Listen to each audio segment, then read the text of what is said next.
Enlevez le bouchon du tensiomètre positionné près du câble, puis remplir d'eau propre en s'assurant d'évacuer toute bulle d'air du tensiomètre.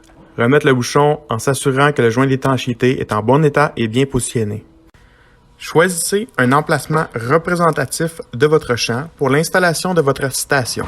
Si vous connaissez l'emplacement de vos drains, choisir un endroit à 1/3, 2/3 de distance de 2 drains, ainsi qu'à 1/3, 2/3 de distance de 2 gicleurs d'irrigation, en plus d'être à l'écart des digues. De plus, le panneau solaire de l'appareil doit toujours faire face au sud.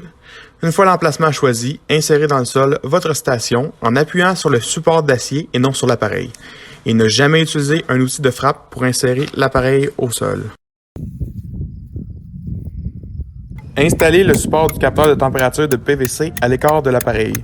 Vous pouvez utiliser un marteau pour l'insérer dans le sol à condition d'avoir retiré préalablement le capteur du support.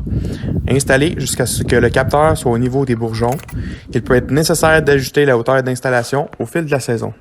Retirez le caoutchouc de la sonde pour l'insérer dans le support de PVC, puis réinstallez le capteur de température dans ce même caoutchouc. Faire un trou à l'aide d'une pelle à jardinage en prenant soin de conserver ce sol pour plus tard. Pour la canneberge, l'installation se fait en angle pour avoir le milieu de la céramique blanche à 4 pouces ou 10 cm et avoir 1 pouce ou 3 cm de sol recouvrant le tensiomètre. Le tensiomètre doit absolument pas sortir du sol, sinon quoi la lecture de la tension sera erronée. Replacer le sol en s'assurant d'avoir un bon contact de sol entre la céramique et celui-ci et en s'assurant aussi de bien replacer le sol autour du tensiomètre pour ne pas laisser de vide.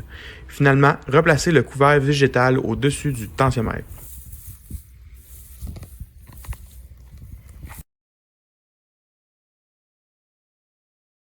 Pour une station équipée d'un capteur de température couverte pour la protection des coups de chaleur, simplement insérer dans le sol le support en appuyant sur celui-ci.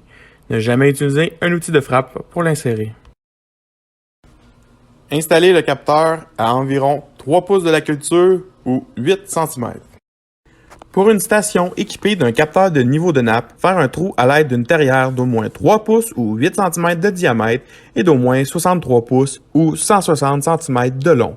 Mettre le sol dans une chaudière pour remplir le pourtour du tuyau une fois celui-ci installé dans le sol. Ensuite, insérez le capteur au fond du tuyau et mesurer la partie excédentaire du sol et la soustraire à la longueur du tuyau de 59 pouces ou 150 cm qui permet de connaître la profondeur d'installation du capteur.